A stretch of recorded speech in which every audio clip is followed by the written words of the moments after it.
Welcome to the Coptimizer Podcast, a platform dedicated to uncuffing your true potential in public safety. We're here to provide you with valuable tips and insights that will help you optimize your life and career. I'm retired Chief Patrick Flanley, and I'm honored to be your guide and coach on this journey. Here, I'll share the latest insights and strategies to help you survive and thrive in the demanding world of public safety. Our noble duty is to protect and serve. We embody the role of peacemakers in our communities. However, this profession's immense physical and mental demands come with a price. If we fail to take a proactive approach for our well-being and lead ourselves first, then the stress from the job can and will lead to poor health outcomes. We have all seen it play out. Not only does this impact our professional and personal lives, but it also affects our ability to fulfill this sacred duty. Like many of you, my journey has been filled with tremendous challenges, with highs and lows. However, through creativity, experience, and a positive attitude, I successfully managed over 30 years in law enforcement, emerging healthy and happy. Now, I am driven to share what I've learned to show you that the path is not all doom and gloom. There is hope and a profound purpose in serving your community, and I'm here to show you that it does not have to come at the cost of your health and well-being. Join us as we explore cutting-edge research, interview top experts, and share inspiring stories of transformation. Whether on duty or off, it's time to optimize your potential and live your best life. Get ready to be inspired, informed, and empowered. This is the Coptimizer Podcast.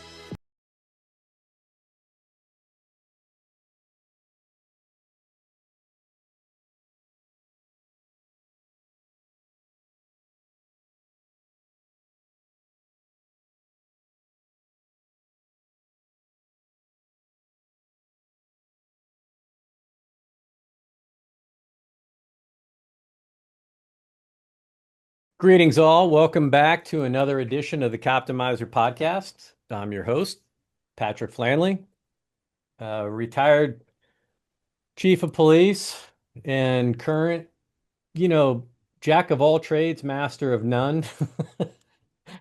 uh, I've got a really exciting episode today. I've been looking forward to doing this for a while. Of course, I guess maybe it's an episode over a year in the making, because the making takes time. And today we're going to talk about one of the programs that I'm deeply involved in. It's kind of been one of my babies for the last 10 years. It's gone under a few different names. Initially, I called it The Blood Doesn't Lie, and that was just a nod to the lipid and metabolic testing that we do to take a look at data inside of labs, our personal labs, to give us a hint about where we are with our health. And then we use that data to make, I'll use some cop lingo, some tactical decisions about what we eat, how we manage our day, how we exercise, what strategies we undertake to help improve those numbers when we see that we might be in metabolic distress or heading down a path that's not healthy. And the program's evolved a little bit over the years. Last January of 2025, I ran a program for a select group of chiefs in the state of Indiana. Across the state, we worked with the Indiana Association of Chiefs of Police, ran a pilot study, and we called this the 4-month metabolic reset, which we engaged with 30 chiefs, got them tested, ran them through our educational program, and then we retested them on the back end, did a few things in between. And I'll leave it at that, and we'll just kind of describe the program from there. But with me today from Huntington, Indiana, I've got Chief Cory Boxell and Travis Bickel. So, Chief, welcome to the Coptimizer Podcast. Thank you for sparing me the extra 30 minutes for my scheduling snafu. I own that one. That was my mistake. No worries. But we're here now. That's all that matters. That's right.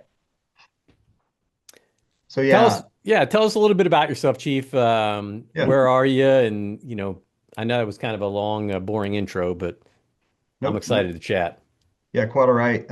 My name is Cory Boxell, and I'm a 23-year veteran police officer. I'm the chief of police currently for the city of Huntington, Indiana, and yeah, I've been in this role going on 5 years now. And so, but yeah, what led me to you or connected me to you is that just like you said, I attended the Chiefs of Police, Indiana Chiefs of Police Association's annual winter conference last year, a year ago at this time in January of 2025. And I know you and I have spoken about it before, but it's probably worth repeating. And that is, when presented with the opportunity to enter into your program, I was looking for something, right?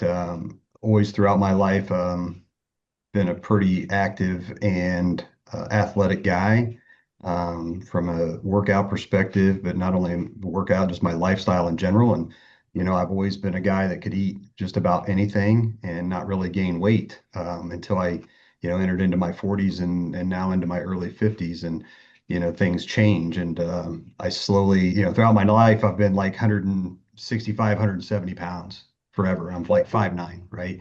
And but as I've aged, I've noticed that that weight has continued to grow on me. And so I think I topped out at about somewhere around the 210, 213 pound mark when I connected with your program. And it was a real blessing because in the back of my head, there's always been this, man, I got to do something. I got to fix this. I'm going down the wrong path. I gotta change something. I've got a history of heart disease in my family. My father's had quadruple bypass surgery, had a couple of different heart attacks, and all of his siblings have been there, done that. I've got a older brother that's 7 years older than me. It also had a heart attack, and all those thoughts are in the back of your head, but you just get busy living life, right?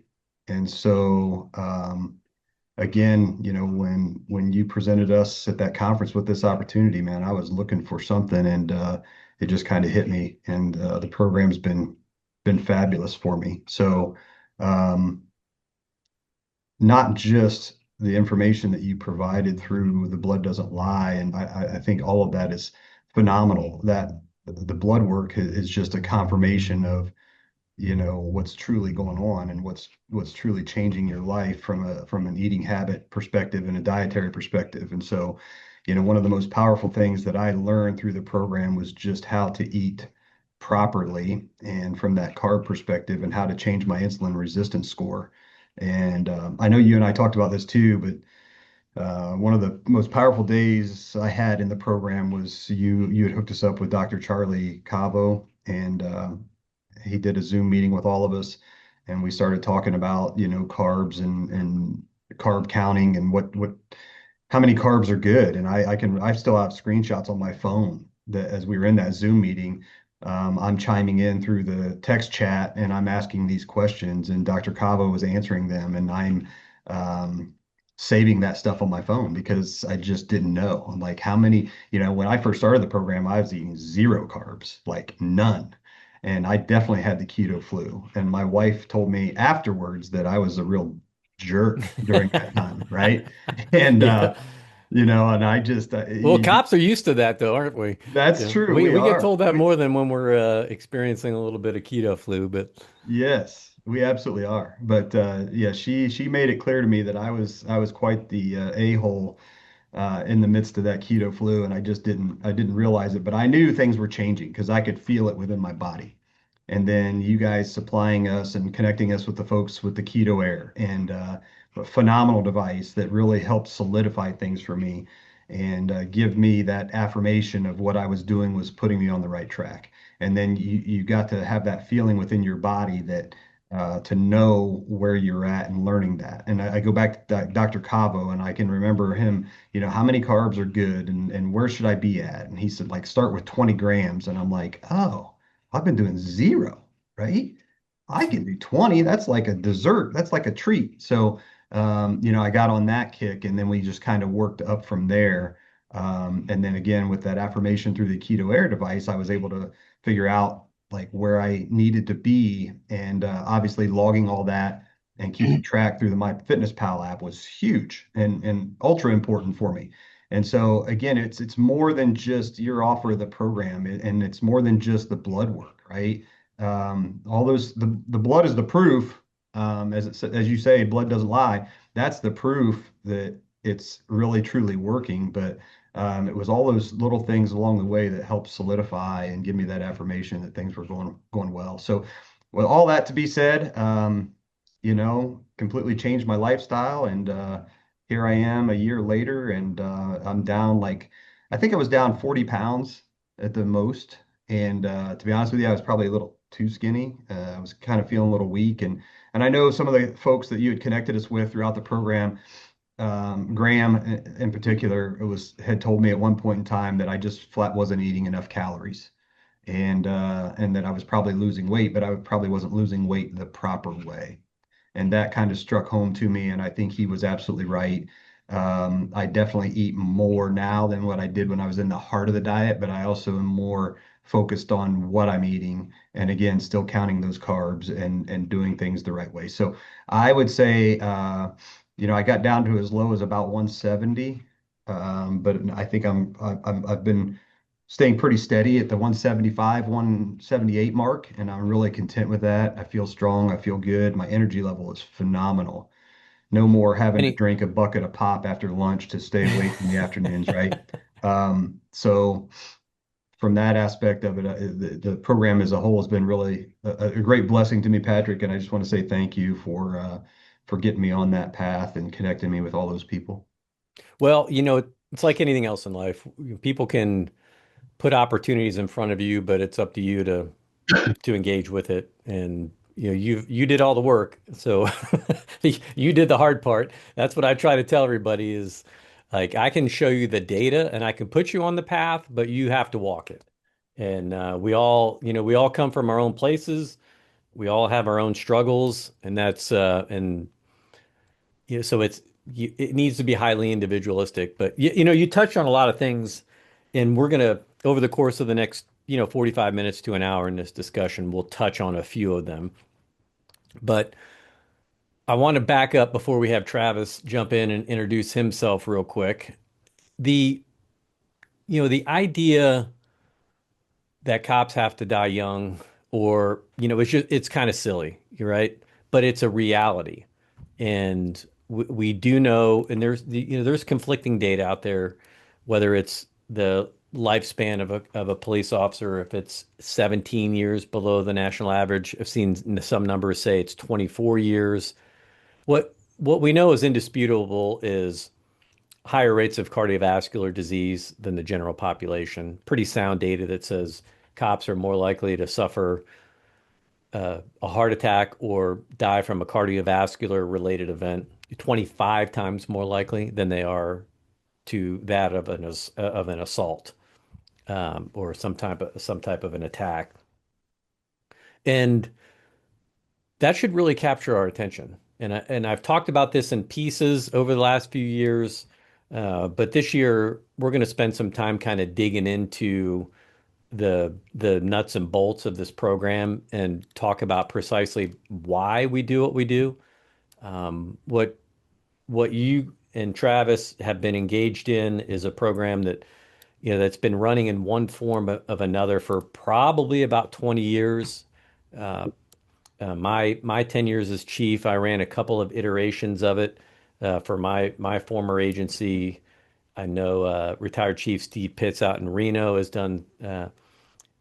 He and Steve Renwick and a few others out there have done a couple of different iterations of this, and now we've done this Indiana group. We just got completed with another group in Nevada with 50 first responders out there, and we're having great success.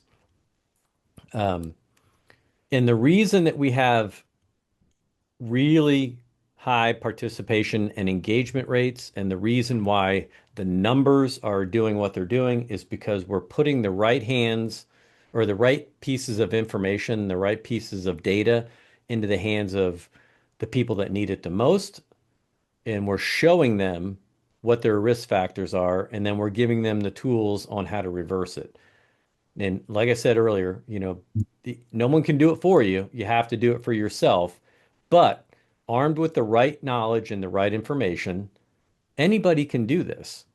And while we primarily use a therapeutic ketogenic diet in our approach, there's a lot of different ways that you can get this done. We have just found this to be the most effective way. And um, while it might not be right for every single person, because this can be highly individualistic, we do feel for the general population of policing, it can be a very effective therapeutic tool.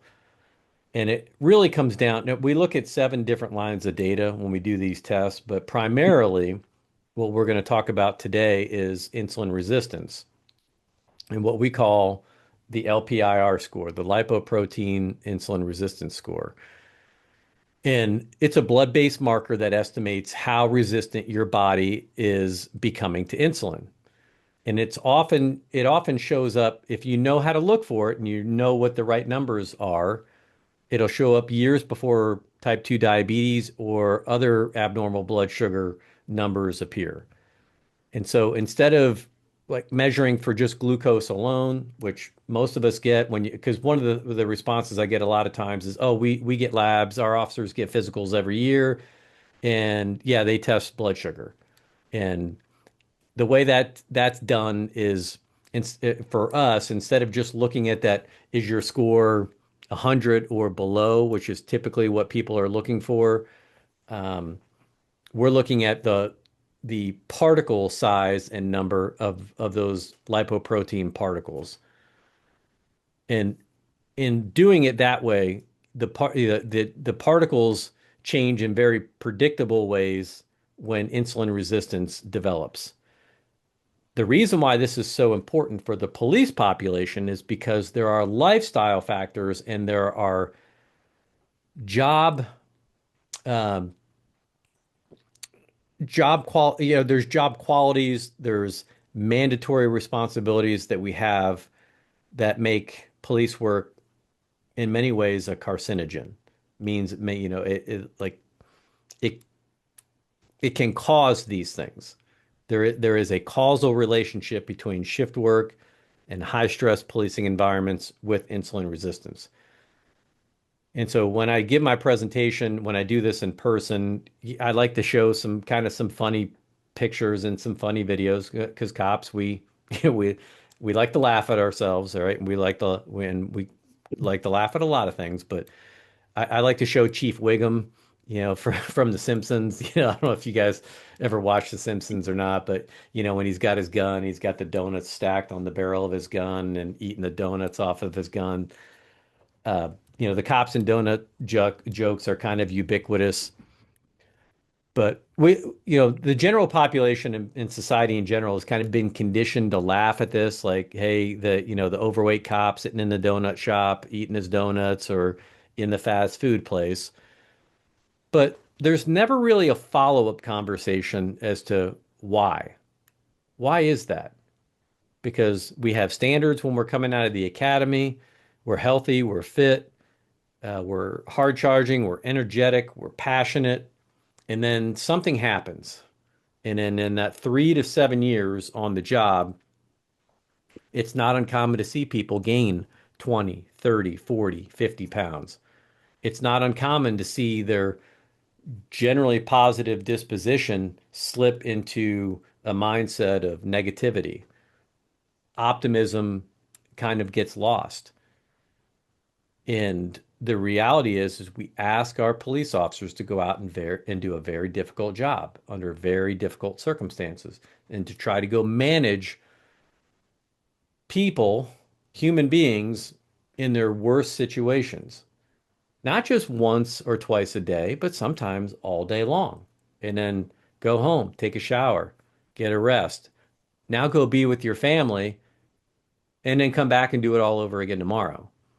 And and somehow magically assume like that job stress, that lifestyle, that exposure to not only the physical hazards of the job, but just the psychological trauma day after day, week after week, month after month, year after year, it just goes away.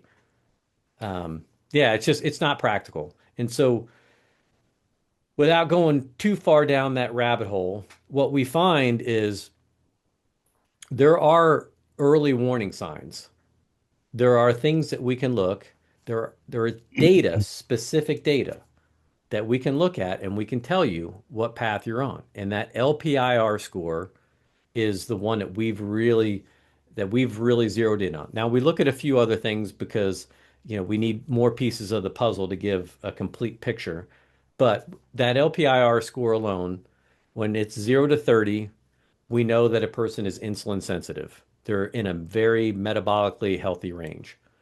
30 to 60, early metabolic dysfunction is developing. Um, and when we can show you these numbers in green and then put them in a yellow area where we can show you that you've drifted into a cautionary zone, what does that do? Same thing we do when we're approaching an intersection that's got a light. Green, we're on the accelerator, or we're coasting. Yellow, well, we're looking around us. Is anyone else coming? We're putting our foot on the brake. We're becoming more vigilant to what the circumstances are how they're changing. And then if we see red numbers, which in our score, the 60 to 100 range, that's telling us that someone has moved into this significant insulin resistant phase. That's the red light.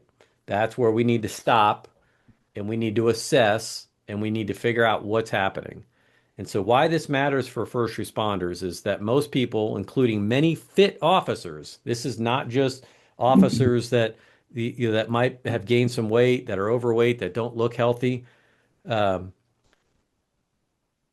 they think that normal weight, normal fasting glucose levels, and a normal A1C means that they're out of danger. But when that insulin resistant number is creeping up into the 40s, we know that they're on the path. And so there are some other things that we need to start looking at. We do look at glucose and we do look at HbA1c, and we know that by the time that your HbA1c gets to a point where you're above 5.6 and below, which is that normal range, um, you're already in metabolic dysfunction, and you're most likely have been on that path for about 5 to 10 years. So inflammation, fatigue, cognitive effects, those things are already there. And so Yep. LPIR acts as an early warning system. And how that, we'll touch a little bit more on that, but I've been rambling for a while and I want Travis to jump in here for a second. But what that means for us in the policing world is that we're, the last 10 years have been very difficult in policing. We've seen the Ferguson effect, the post-Ferguson effect. We've seen officers leave at unprecedented numbers, even before retirement. We've seen an unprecedented number of retirements, and then maybe worst of all, we have seen the number of applicants drop significantly. So we've got this tightening pool of candidates, and we have this shrinking number of those qualified already on the job, and that creates even more stress and more pressure on the workforce. And on top of all that, we kind of have these mis I consult I think they're misdirected ideas and notions about, what a healthy functioning functional police officer should be. And sadly, and oftentimes when we see an officer that's struggling, that's making mistakes, maybe that's gained weight, that's struggling with defensive tactics or physical tactics, or even making good cognitive decisions, we focus on them as individuals rather than trying to look at it comprehensively, like what's the system in which we're asking this individual to work? And are we resourcing them in a way that's going to maximize their chance for success? Or are we putting them in a bad situation and telling them, you know what, it's all on you, good luck. And if you don't make it, guess what?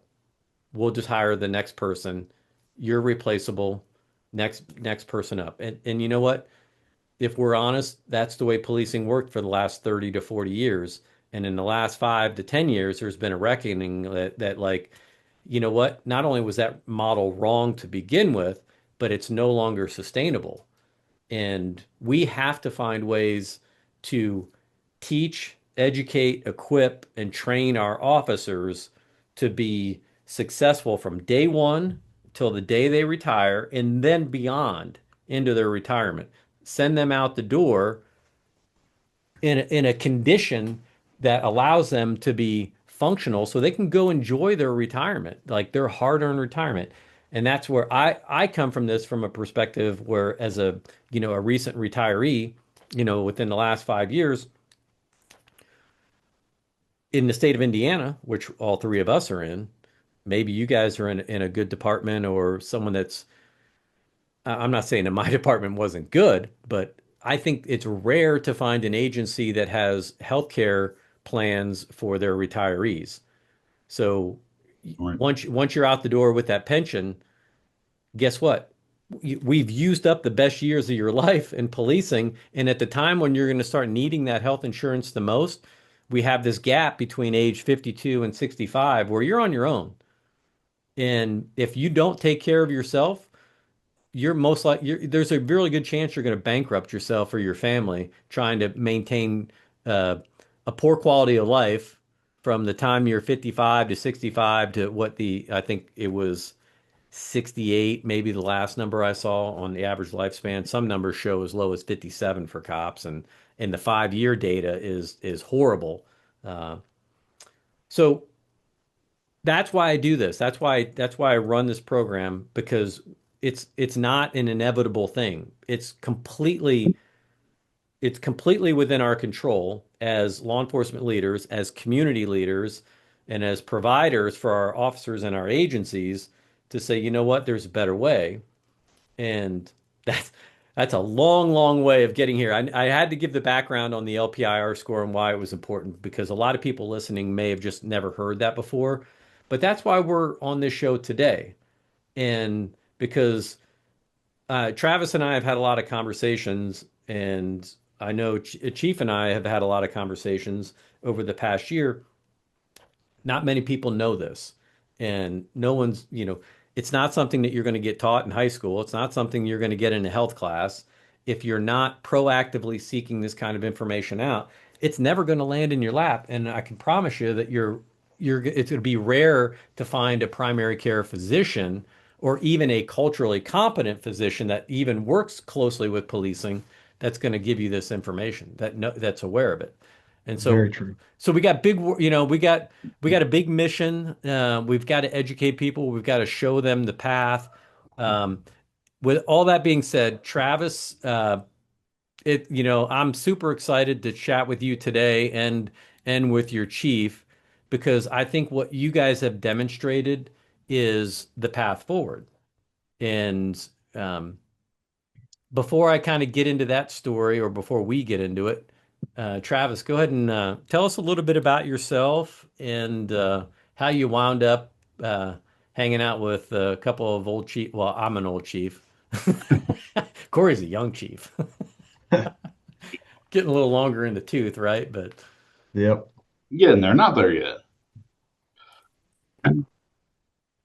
all you, take it away, Travis. Tell us a little bit about you. So I'm Travis Bickel. I'm a city police officer here in Huntington. Um, I came on as a reserve at 21. At 23, I got hired full time. So I've been on 25 years, two for free. Um, Throughout my career, towards, after the academy, I've always been kind of a husky guy. My pants were husky when I was a kid, things like that. So I've had to work a little bit harder. At the academy, I had to bust my ass to get, all the things done just to pass. I think around then I was maybe 220, something like that. Still a little chunky kid running around the track there. Fast forward, 5, 10 years into my career, like you said, life happens. You start, you've got kids, so you're eating macaroni and cheese and hot dogs for dinner. You grab a burger when you're on the shift work, and one thing leads to another. Life is, bills, stuff like that. You drink some here, you eat some desserts, things like that. So over the last probably 5 years, I've noticed that my health has been really bad. Um, I started having shakes in my hands. It was starting to get harder to do the things that I need to do to qualify to keep my position at the police department. In July of last year, 2025, we switched to a new weapons platform. Went to the range to qualify like I had done for the last 25 years, and I didn't pass. I didn't qualify.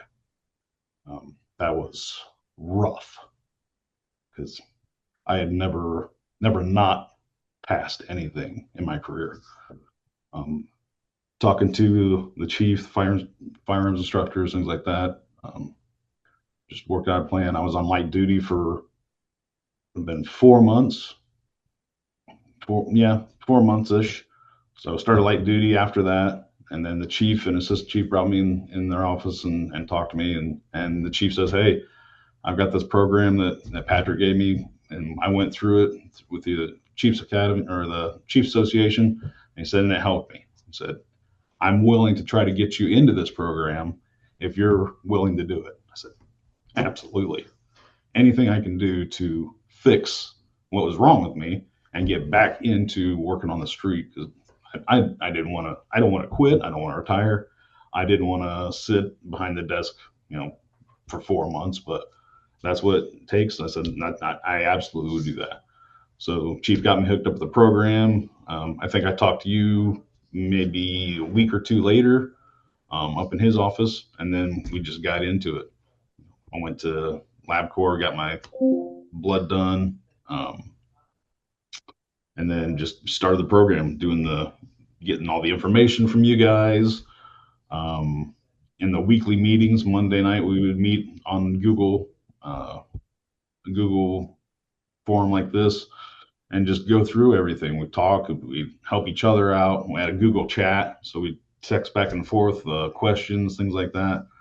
Um, One of the things that was kind of disappointing for me at the beginning was I could tell that I was starting to lose weight because we're low carb. I like Chief. I was no carb for a while, and then like, okay, well, you can do maybe up to 20 carbs. So I add a little bit in here and there. But like you were saying with the keto air, when I got my keto air, I was jammed. I was like, yeah, this is gonna be awesome. I'm gonna kick this in the butt. And then I would use my keto air, and I get like numbers of like 5. I think the highest was like a 7 or something like that. And I was like, man, what am I doing wrong? I don't get it. So I got on the Google and chat and talked with Patrick um, and Graham, and like, well, maybe you could do this, you could do that. I sent them pictures like the Fitness Pal, my Fitness Pal app. I sent them pictures of the stuff that I was eating, weeks at a time. I'm And gonna pause you go ahead. just for a second because people listening are probably like, "What's a keto air? What's he Oh talking yeah, yeah, about?" And again, we'll do more episodes in this year to kind of describe like really more of the nuts and bolts about what we do. But generally speaking, what we prescribe, and this is a medically supervised program that we're talking about, and just the way it works when you begin this program, you get labs done, and we use a test specifically from LabCorp, and we look at that LPIR score. We also check for a couple other things, LP little a, lipase small a, which is an independent risk factor for cardiovascular disease. A lot of people, a lot of physicians aren't aware of it. It's a genetic marker that's in about 15 to 20% of the population. You get tested for it once, you either have it or you don't. If your numbers are testing in the range where you don't have the genetic trait, you never have to look at it again. But if you're someone like me, who is one of the unlucky LP little a members, winners, you have to be aware of it. We look at glyc A, we look at HbA1c. We do look at, sometimes the first time when you get tests, we'll look at your vitamin D levels and a few other things. But what we're looking for is those inflammatory markers in the system.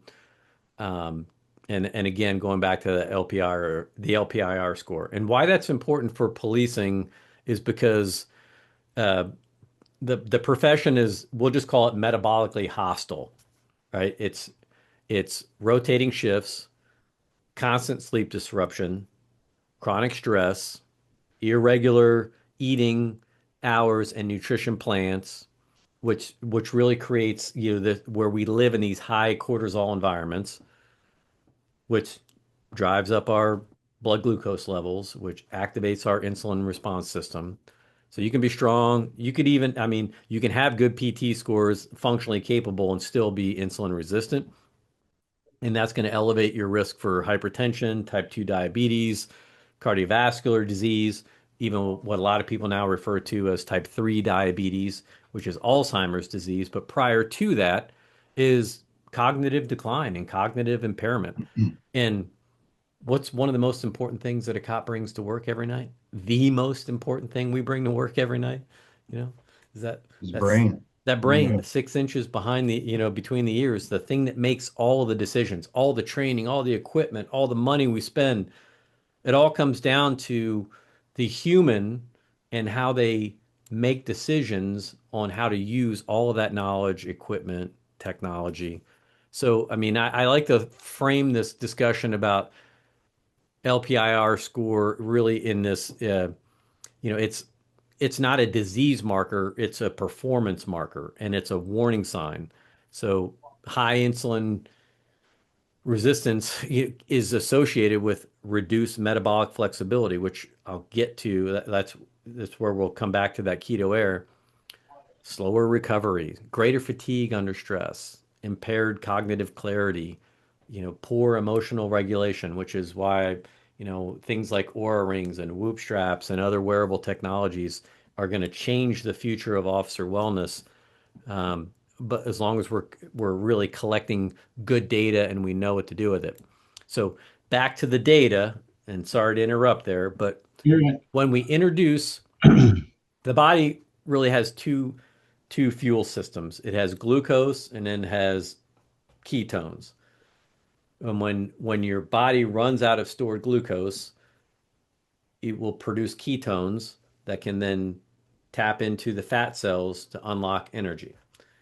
And so that's why, and that's a really simplistic way of saying it, but it's that's really all you need to know, unless you want to geek out on the science about it. But that's really what it boils down to.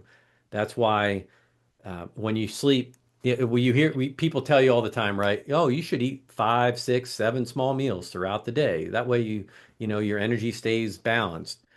Well, what happens when you have to go 24 hours without eating, or, because that happens with cops all the time, right? You catch a case or something like that late in your shift, you get busy. Well, you go to sleep. What happens when if you're supposed to eat every 2 or 3 hours, well, what happens when you sleep? Are you supposed to wake up and snack in the middle of a shift or a sleeping shift? No. Your body has these metabolic processes that have evolved over a millennia, right? Thousands of years. So we can go back and forth, feast or famine.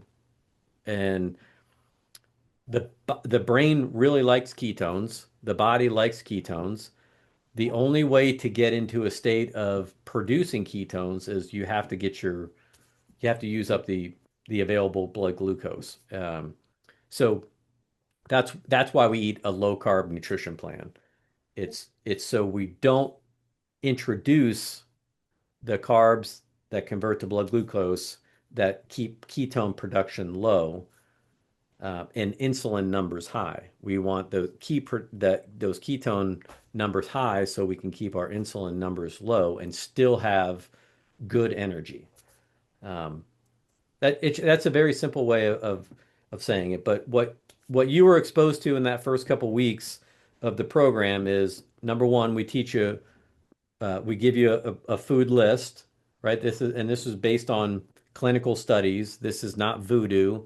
This is not, even though Dr. Atkins got it right, sometimes people have this negative association with quack docs and, a lot of mainstream medicine called, Dr. Atkins and other people that were, you know, back for the last 100 years that have been advocating this type of nutrition plan for a large part of the population. They said it's quackery.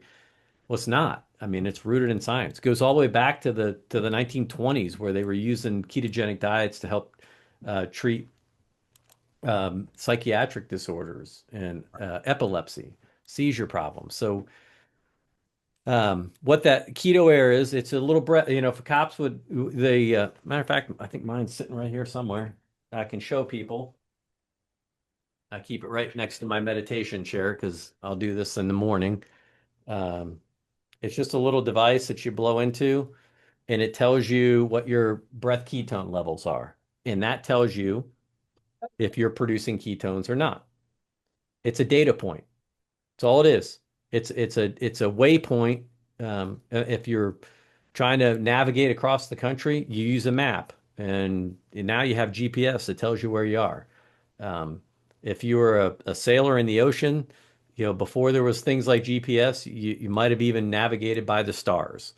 It's just a measuring point to show where you are on your journey, what's your destination.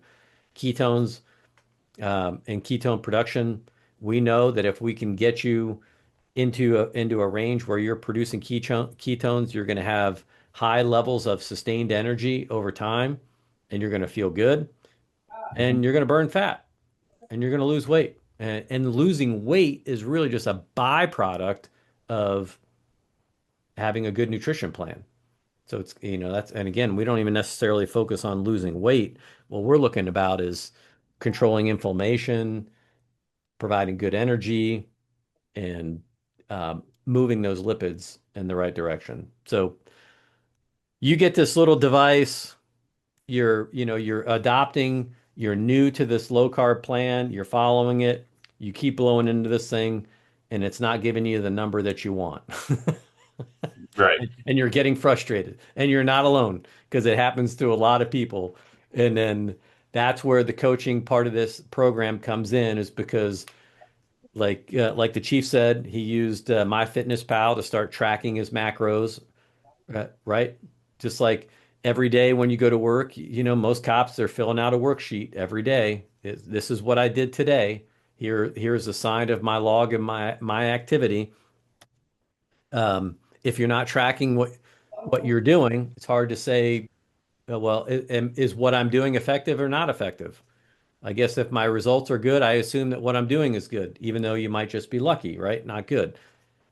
Having a data point tells us if we're moving in the direction that we're trying to move in, and then we can measure the labs and make a higher level of assessment if that's even taking us in the right direction. So again, another long aside, but kind of important and germane to this conversation.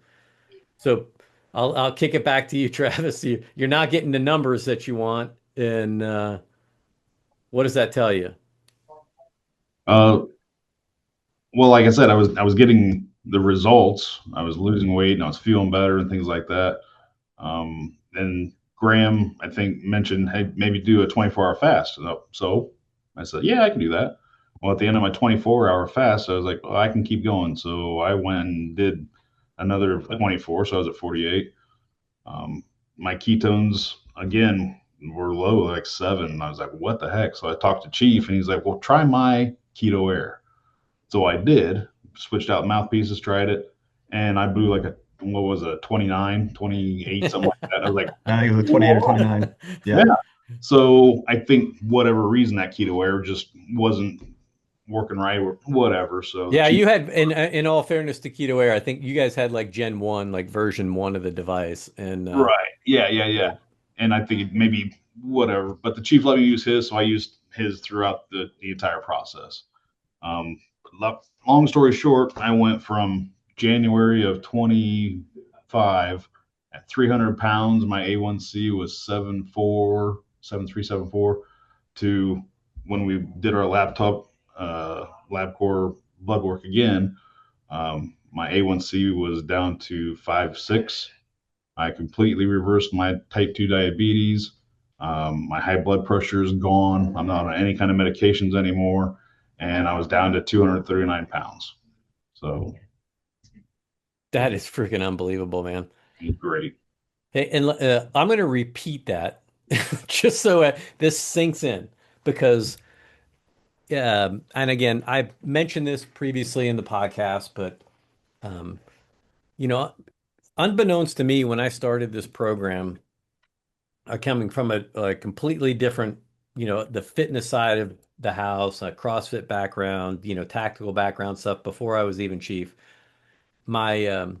My backyard neighbor, uh, you know, God rest her soul, a woman named Sarah Hallberg, who is a physician that ultimately wound up running the largest clinical study that's ever been done on using a therapeutic ketogenic diet to reverse type 2 diabetes.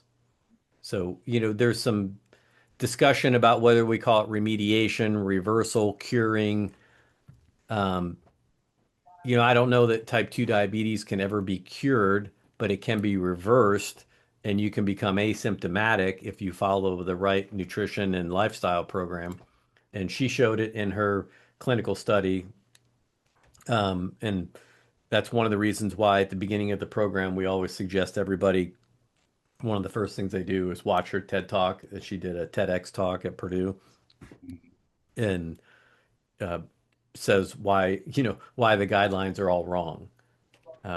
Some interesting asides to that, but what you just said right there is something that she had shown repeatedly time and time again, at over a 60% effective rate of complete reversal of type 2 diabetes, like a 28%, I think is where it was, where significant reduction in the needs for medication.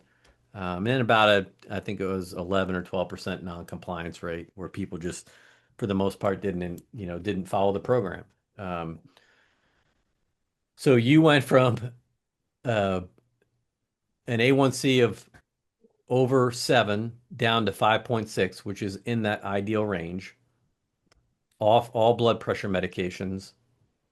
You lost basically 70 pounds or so. Yep, real Um, close. and you're still on that journey. I think last time we chatted, you were, the weight loss, maybe it slowed down a little bit, but it was still progressing. Right. And Yep. and I mean, there's so many nuances, and this can be, it's highly individualistic, but we know and that's one of the reasons why we run the program for 4 to 5 months at a time, is because that's it, within that time we can show some pretty significant changes. Um, Specialty Health has been one of our partners with Saga Health on, in deploying this program.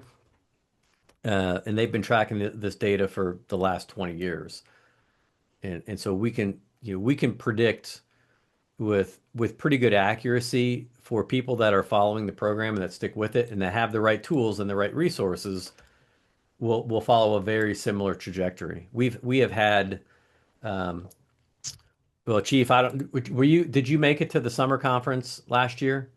Did you get a Yes, I did. Yep. Okay. Well, and then so we had several people of the chiefs that participated in our group. Chad Dick from Jasper, Yep. he gave, he presented with me because I just wanted to do a basically a 6 month follow up and a quick review over the results that we had to date at that time. He went from 250 pounds down to 180 pounds. Uh, Won an LPIR score reversal of 72 to 10. So Ew. yeah, so he went from in a highly insulin resistant state all the way down to 10. And we're talking in 6 months. So this is not and there's no voodoo, there's no magic. It's literally just following the protocol. Mhm. And you know, there's a lot of ways to say it, but ultimately what we're teaching you is how do we avoid unnecessary carbohydrates in the forms of oftentimes processed foods, sugar, hidden sugars in our foods, um, that we just don't know that we're consuming. That's ubiquitous in just about everything that we eat, which is kind of cool because in the last year, like some of us, we've been pounding this drum for a long time, but uh, Robert Kennedy just, I think he was the final push that got us to flipped the guidelines. We finally got the nutrition guidelines. That's something that Sarah and Nina Teicholz and Gary Taubes and others have been working on for years, trying to get people to understand the problem that we have when we put carbohydrates at that base level. So yeah, all right. So tell us, what were some, on top of the data that, very specific markers that we can see in your blood, we've got very specific data points.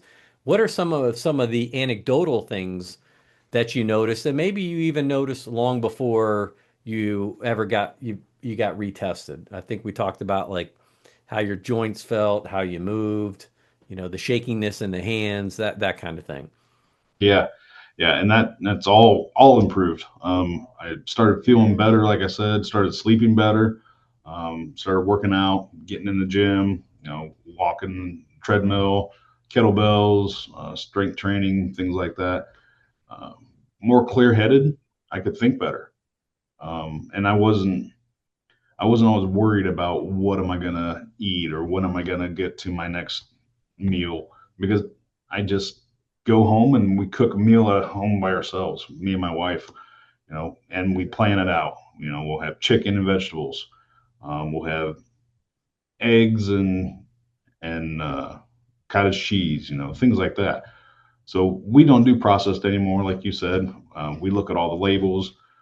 Chief and I, we've traded some recipes, some keto recipes, peanut butter cookies and things like that. Monk fruit, allulose for sweetener. Just no more breads, no more any of that.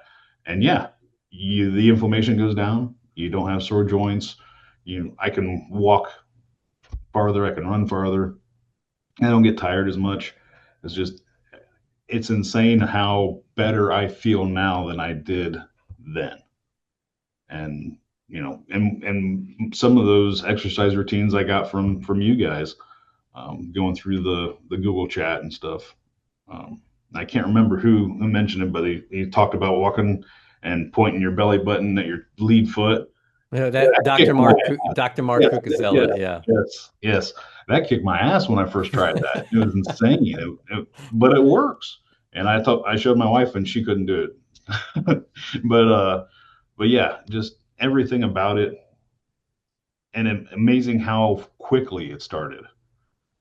Just cutting out all that stuff and then starting to exercise and you know just water, coffee, tea. Very quickly, the weight started getting off. I started feeling better, and I was coming into work.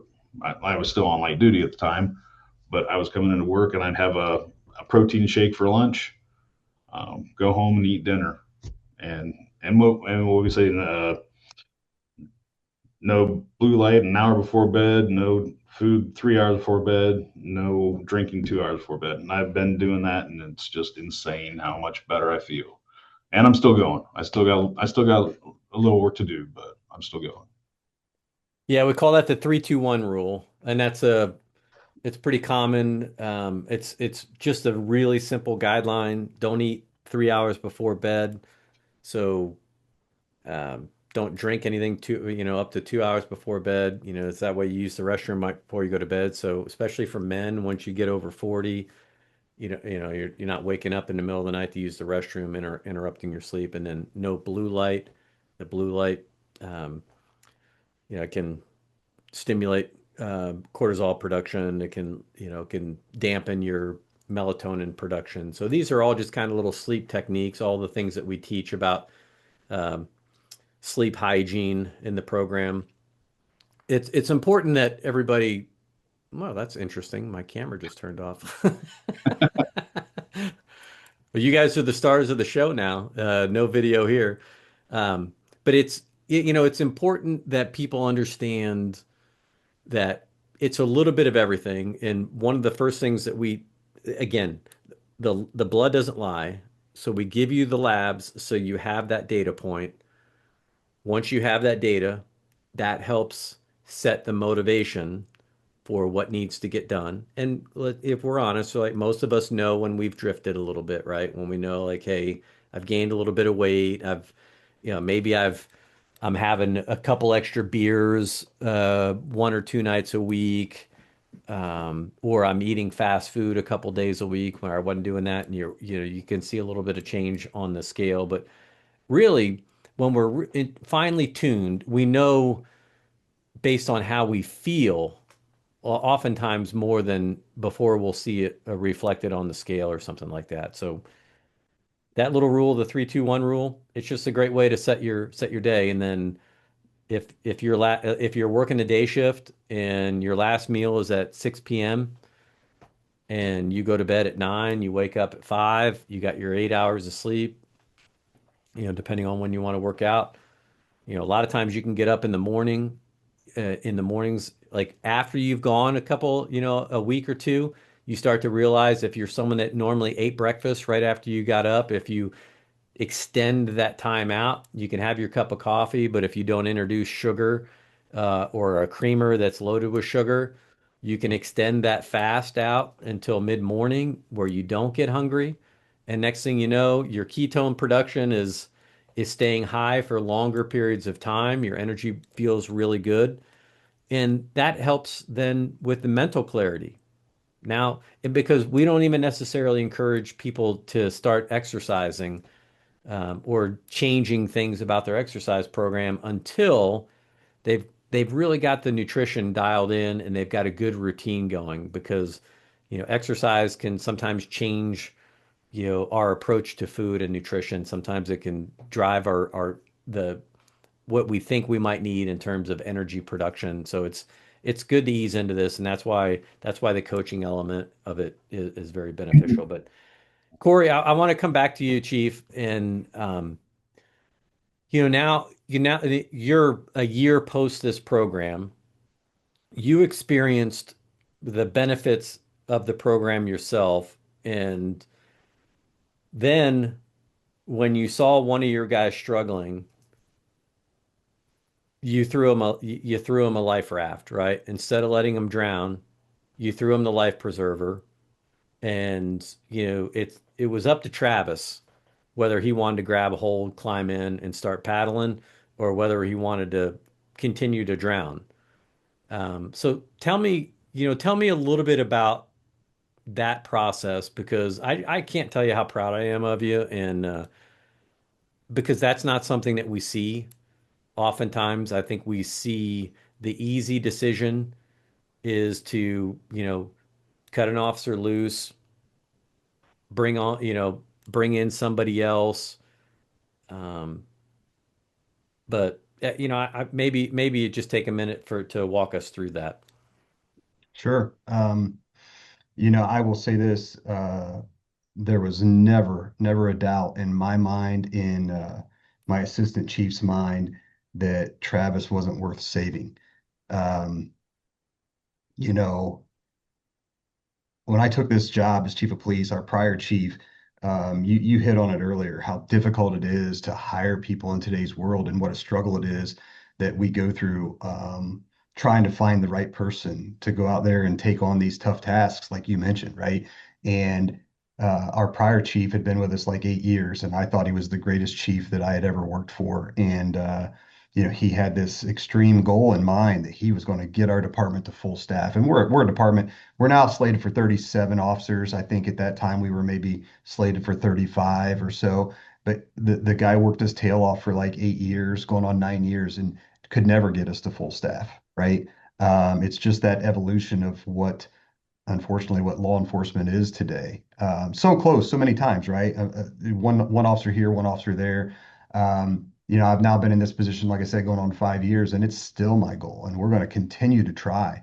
We were so close here last month, and we're about to swear in the guy that was going to get us to full staff, and then we had somebody retire.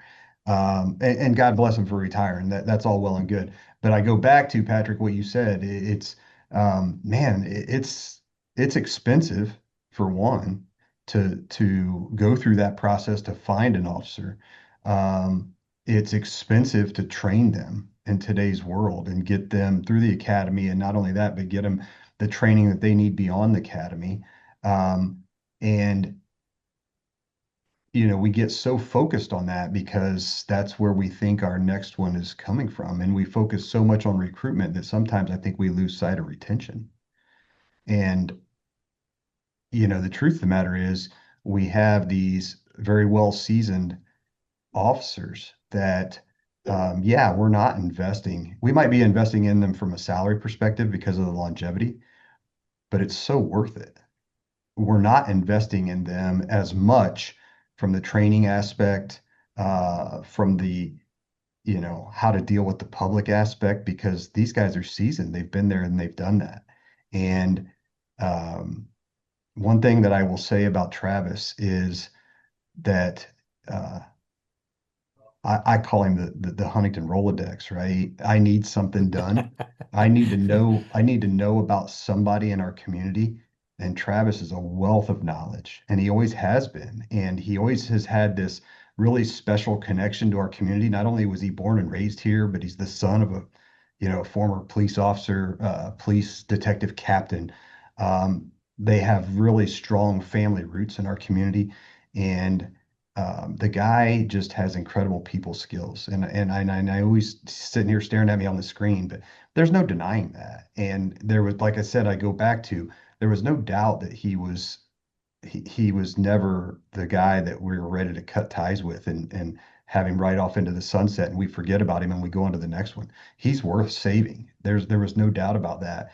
And I also, as you already heard us both talk about, I've been here 23 years. Travis has been here 25. When I started, um, Travis come from a very gun-toting, heavily armed family. His dad was like the guru of our department.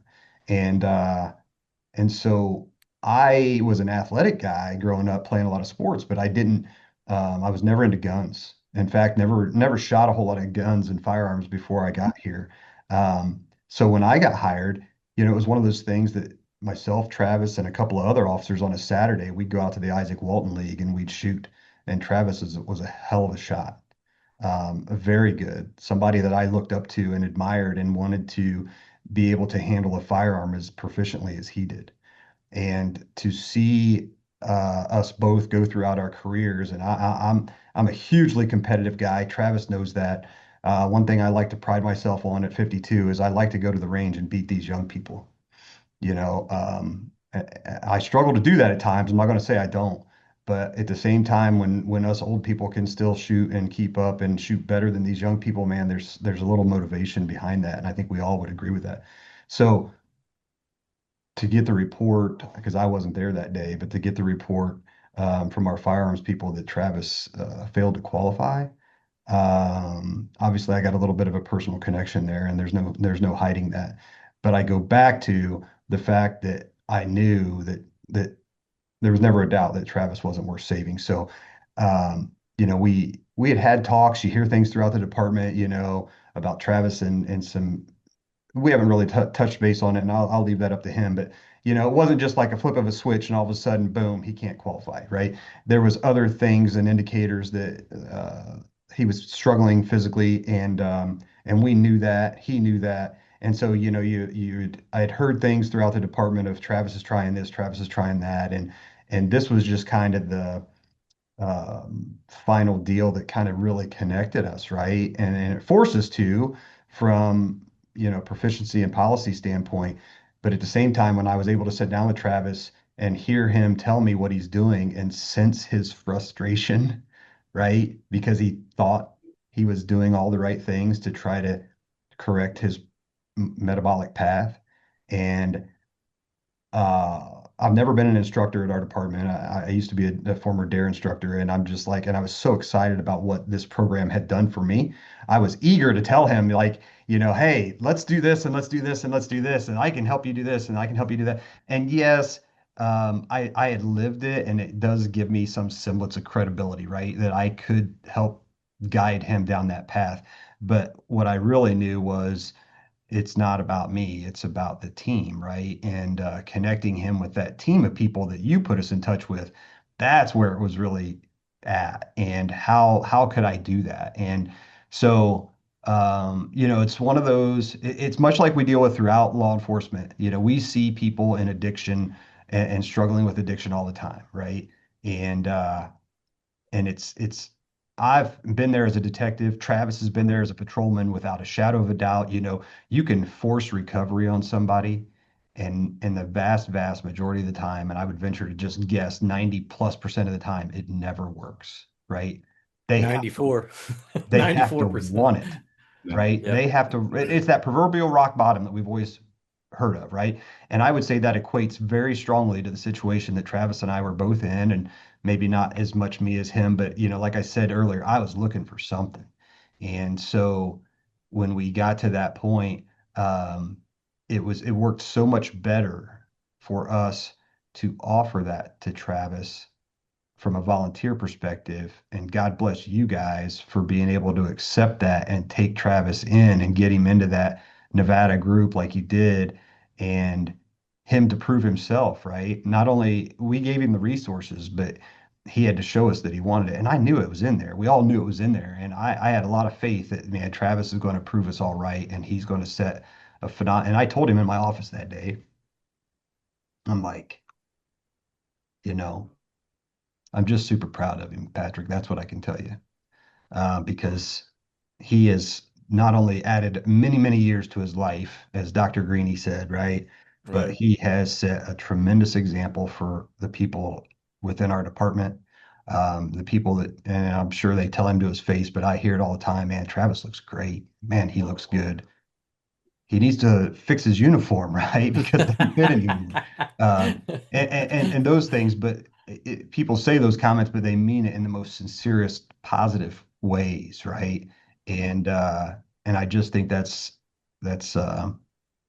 it's such a blessing to see Travis come back from that, and to hear him talk about how he enjoys going out and shooting again, and just the other benefits of life, right? Enjoying time with your wife. We all look forward to that retirement day. And I know you're there and you're living it, Patrick, but we all think about it. But in the back of your head, you're thinking, gosh, am I going to be that statistic? Am I going to be that guy that keels over right after you retire? And you see these, we see it within our own walls, right? Guys retire and leave here, and then a few years later, they're like, "Oh, he had a heart attack and he's gone," right? And and it just becomes too accepted. And so to hear a guy like Dr. Greeny tell me that, man, you don't know what you've done to yourself. You've added years to your life, and it's that sense of relief that, yeah, we can all look forward to that retirement day one time, and enjoy that retirement with our spouses and our families. So really excited for Travis. I'll let him jump on top of that, but yeah, that's where that's the trail that got us to connect with you guys, and we are just so appreciative of that. Well, I want to make a couple of points. One, just about the program overall. You know, this is not like it's not amateur hour. It's not some, influencers on TikTok telling you to try this new, this special program. This is a science-backed, data-driven approach to moving health markers in the right direction, and it's physician-led. It's medically supervised, and it's done by people that have been doing this for a long time. Travis and Chief, you guys both got to meet some of the best experts that on metabolic health that we know. And the great thing about the program is it was even an evolution, Chief. You kind of got the raw end of the deal compared to what Travis got, because uh, not only did we get him exposure to like Dr. Cucuzella, which I'll get a quick shout out, former Air Force flight surgeon, does a lot of work for the VA now. Um, he wrote a book called Run for Your Life, which is fantastic. He talks about that walking technique, but he's just such a great expert. Of course, Dr. Greenwald, we call him AKA Greeny. He's a retired orthopedic surgeon. Uh, and he experienced the same thing himself.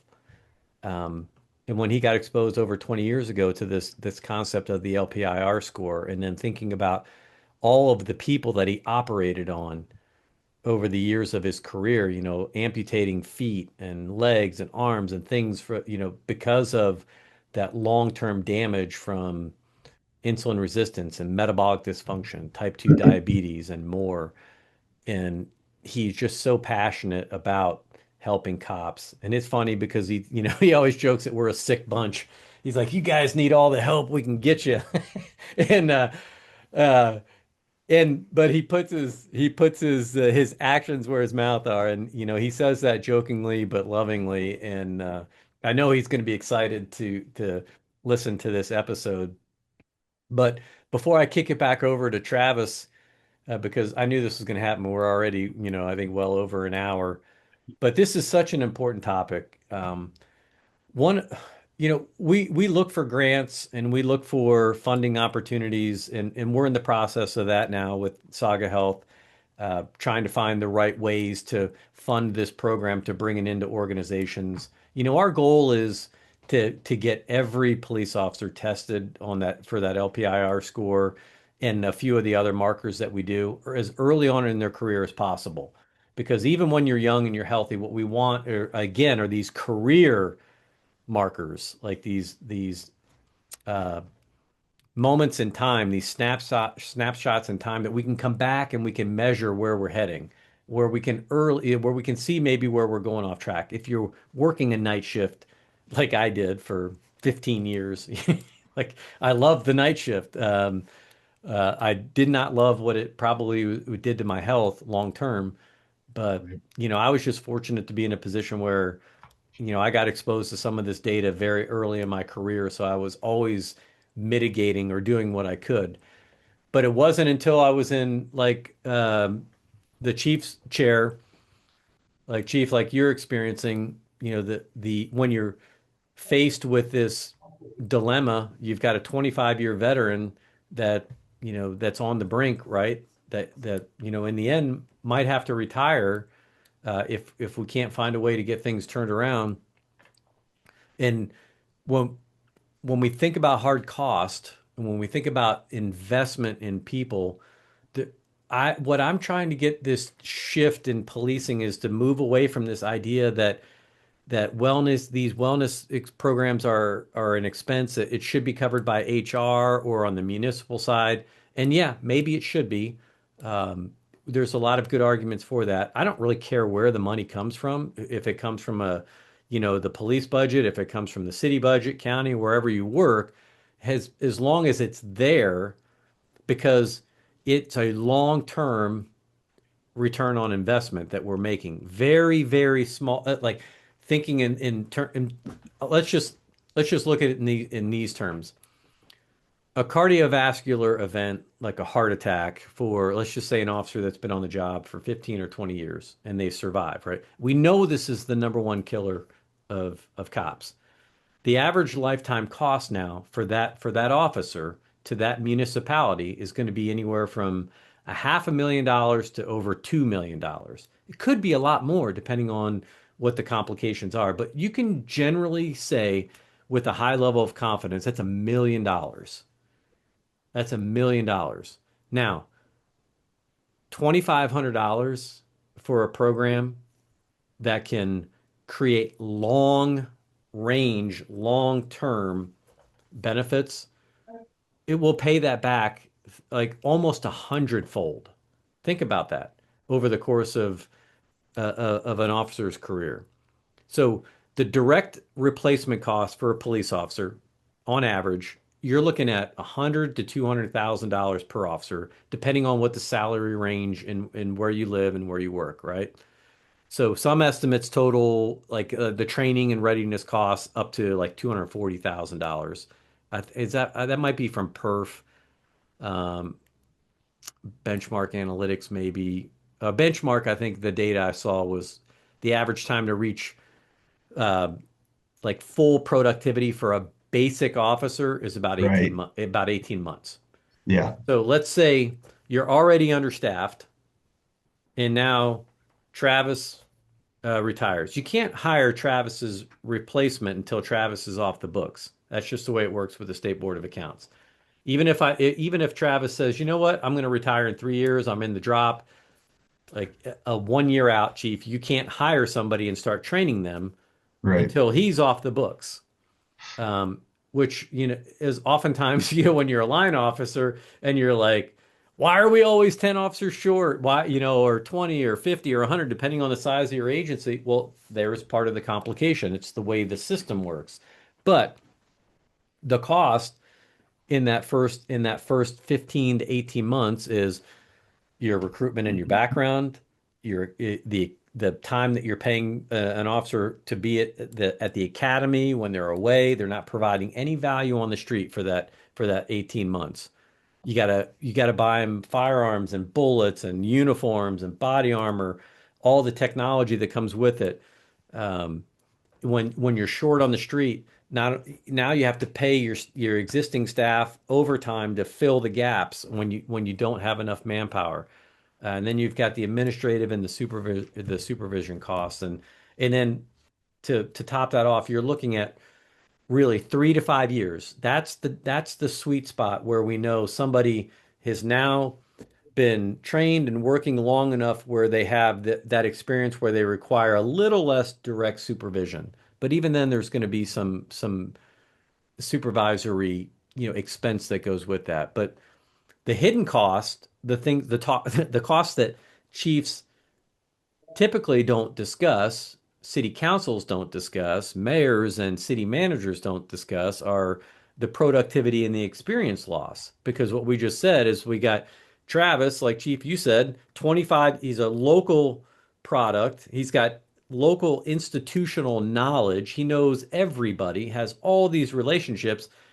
He walks out the door. There's no guarantee that the next person is from Huntington, has the passion or the care or the concern for the community of Huntington that Travis does.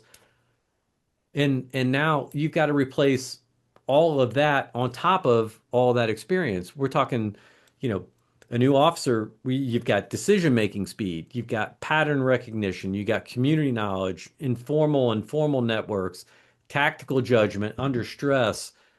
A 25-year veteran, you've got tens of thousands of calls for service underneath your belt, thousands of discretionary decisions, fully developed, OODA loop under stress, institutional memory. Like, how do you put a number on that? Like, You can't. It's invaluable. It really is.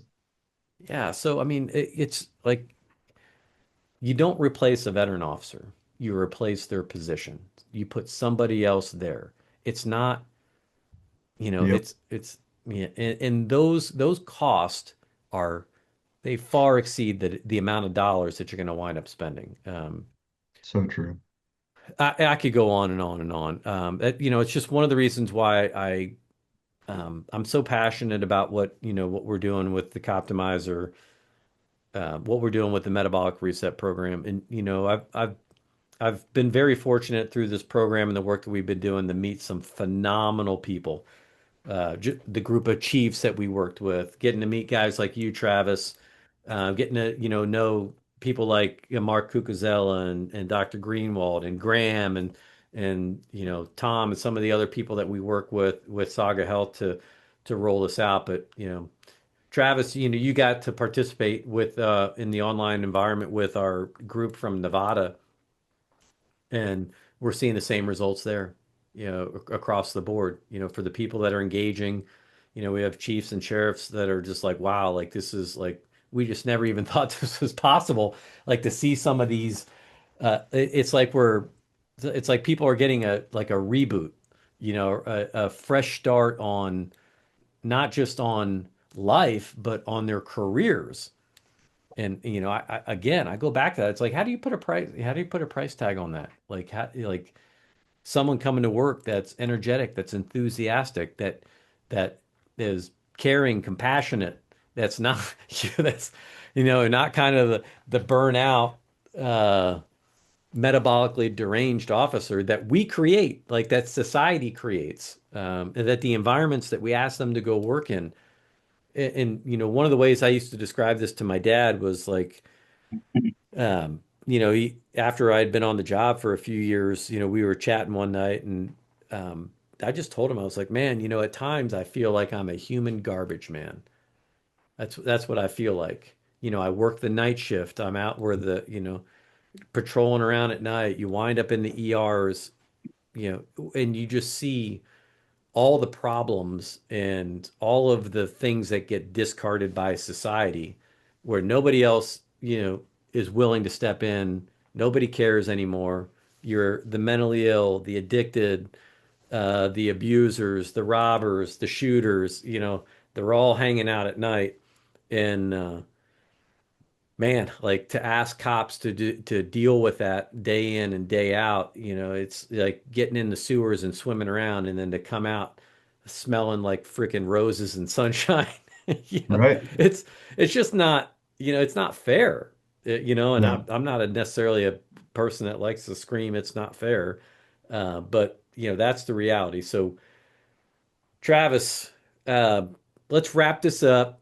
Maybe give us some kind of like for somebody that is maybe struggling, someone that's, been on the job for 5, 10, 15 years, or, and I love the fact, by the way, that you made the husky gene reference, I don't, is that a word you're even allowed to use anymore? Like, has that been a canceled word, husky? Like, Oh, probably. It was on all the pants. That was the size. right. Yeah, husky.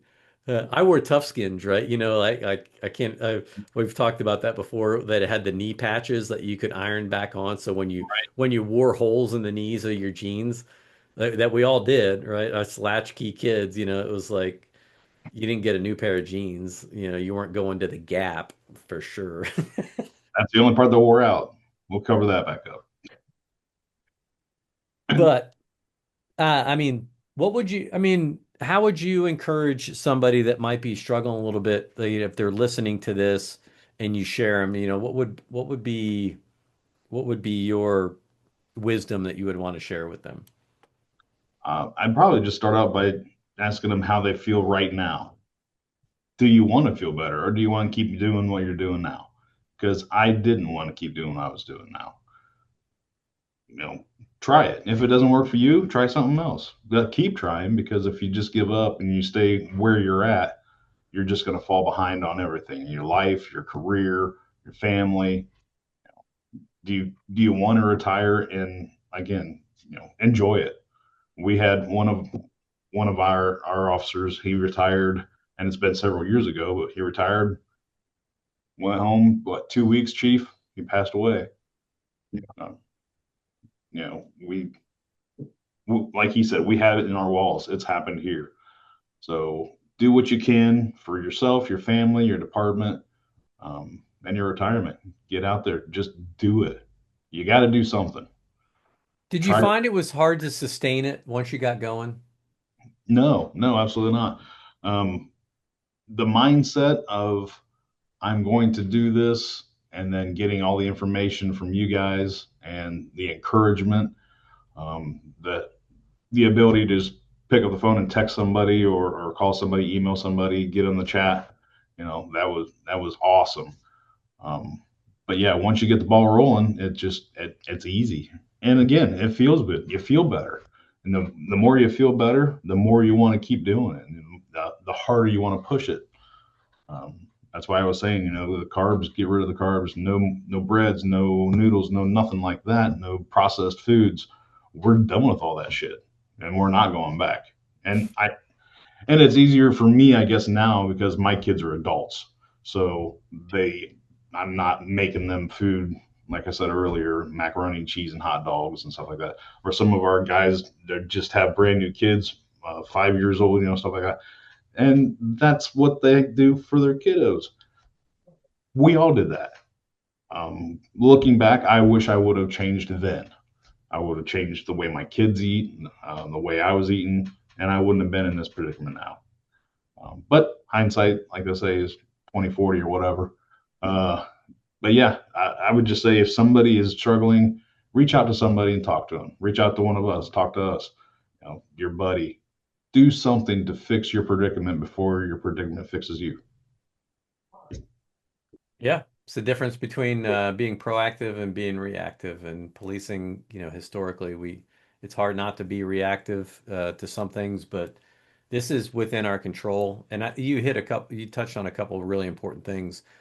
Um, One of the things that we do talk about in this program, because I used to hear that, listen, I've heard every excuse. I've been, I've been teaching fitness classes and nutrition stuff. Oh shit, going back 20 years now.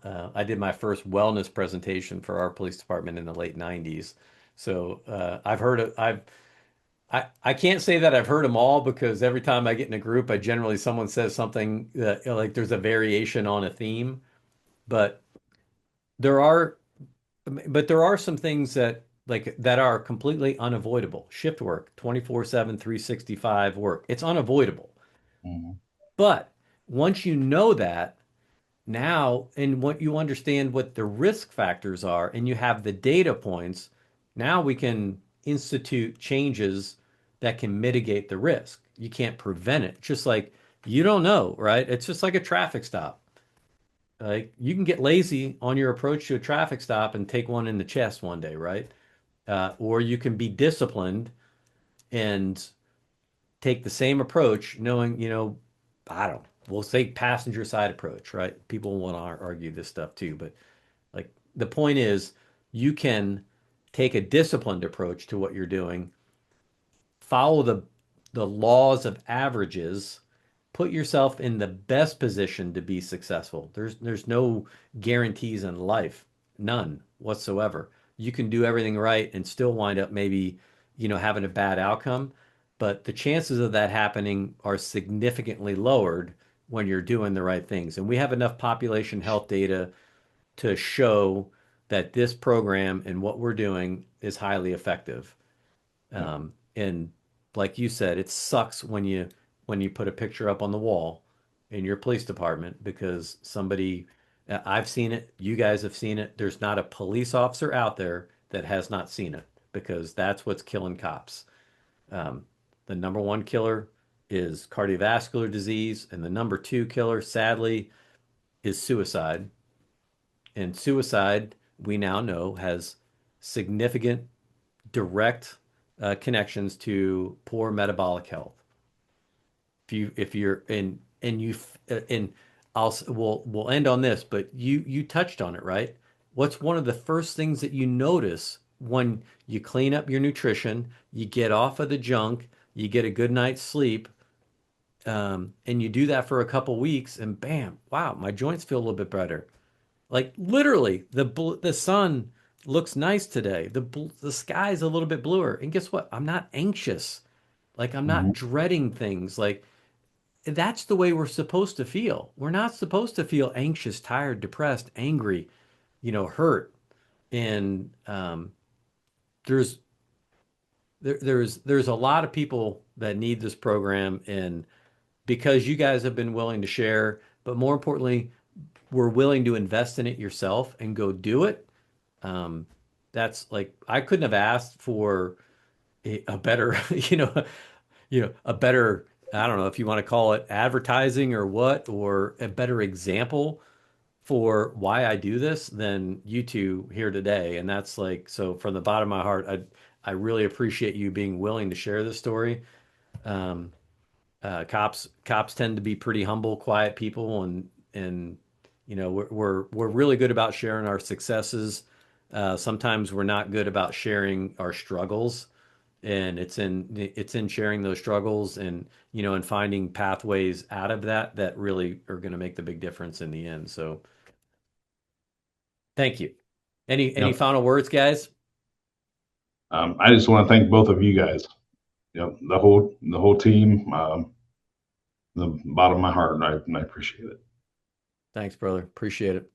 I would say the same, Patrick. I know you touched on it a lot, and I think as a society we overlook it because we outwardly look at people's figures, their body shape, right? And people looked at me and the weight loss that I had, and they're like, "You didn't need to. You were fit to begin with." And I'm like, I was a skinny fat guy, right? Um, you nailed it though. I mean, we talk about weight loss and the poundage that we've lost, and Travis's accomplishments are huge, but all the blood tests I've had my entire life leading up to this point and connecting with you, none of them ever give me an LPIR score. All right. You know, my LPIR score when I started this program was an 89, and it Whoa, went down to a 25. that's awesome. And then what comes with all of that, like you already mentioned, is the clarity, the sharpness. Yes, the pounds came off too, but and it's not just the diet, but the 3-2-1 rule. It's the program as a whole, and I'm not going to rehash it all because we've touched on a lot of it today. But you know, as I talk to the people out there in the public about this program, I tell them that, hey, not knocking your blood test because yeah, our insurance gives us an annual blood test too, but not all the indicators in that blood test are what we really ought to be looking at. Yeah. There's It's more incomplete. there. It's incomplete. That's the best way to put it. It's incomplete. I had my annual checkup back this fall, and my doctor, he's like, well, your cholesterols went up a little bit. I'm not really worried about it. And I said, can I tell you about that for a second? And here I Yep. am talking to my doctor, and I'm like, let me tell you what I'm doing. And he's like, makes total sense, right? He's like, good for you. That I really appreciate you telling me and let me know. And I guess I didn't even notice that you lost almost 40 pounds from last year's checkup. And I'm like, yeah. And there's other things here too. And it's crazy. They My doctor, he knows about LPIR. He's read studies about it, but it's not so much an everyday way of life practice for him. Um, It's I not hope standard of care. I hope to think I'm changing some of that, right? Yeah. And So I don't fault doctors. I really no, don't. I Well, don't either. maybe some, but Well, the yeah, obstinate ones that the ones that don't remain curious anymore. And it's the same approach I have with cops, right? yep, If you don't consider yourself a lifelong learner and you're not curious and you don't stay curious, you're gonna flame out, yep. and it's gonna end badly for you. But Now my doctor's a young guy, and he was very receptive, and we had a great discussion after the fact. And but no, I think that as a whole, the program's been a true blessing, and I echo Travis and just saying thank you guys for connecting us. And again, 52 years old, and I'm still learning, right? And I think we got to look at it like you just said every day. And this program has been not only a learning aspect from the police perspective because it all ties together with our lifestyle that's put us in this situation, but it's you know, that longevity aspect for years and generations to come after us. It's pretty cool. Absolutely. awesome. Well, we've covered a lot of ground today. We barely scratched the surface on what the program does, but we got at the core of it, what the LPIR score is. The blood doesn't lie. That's your biomarker that you really need to pay attention to. That's the canary in the coal mine. It's the Yes. one that is going to save your life or save the life of somebody or in this case, the career of somebody we're going to squeak out another 10 years for Travis. And who knows what Travis, all the great things you're going to do for your community in the next 10 years. That's right. And you don't know it yet, but you guys are both I'm going to put you to work at some point. We're going to help you share, make sure you can help me share this message and get it out there. But don't feel like you have to do it on your own. If you have any questions, for Chief Boxell or for Travis, how can they get a hold of you guys? Yeah. Huntington City Police Department, our website has our email addresses on it. Best ways to shoot us an email. But again, I go back to and jokingly say it, right?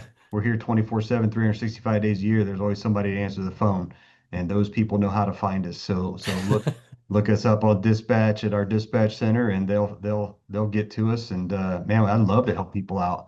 I've got good friends of mine that are doing this program, and guys that again are quote unquote skinny fat that you wouldn't think really need the program, but they're in the midst of it, and they're excited about their journey now, and they're younger than me, but they're on it because they see the path that they're going down already. So Yep. All right. Well, I'll put some information in there about how you can get more info on the program, sagahealthcore.com. Saga, what's your journey? We got to come up with some taglines for that.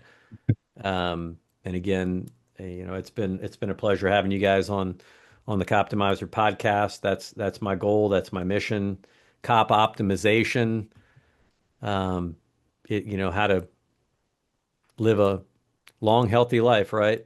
That's right. Maximize that time from the beginning of your career to the end of your career, and then well into bankrupting our pension fund, which needs to pay us more. But Oh yeah. that's another story. There you go. And we need some health care benefits, damn it. Yes. All right, everybody. Until the next time, appreciate you spending some of your valuable time with us. Again, one more shout out to Chief Boxell and Travis. Thank you guys for making a difference. And till the next episode, we'll be 1042.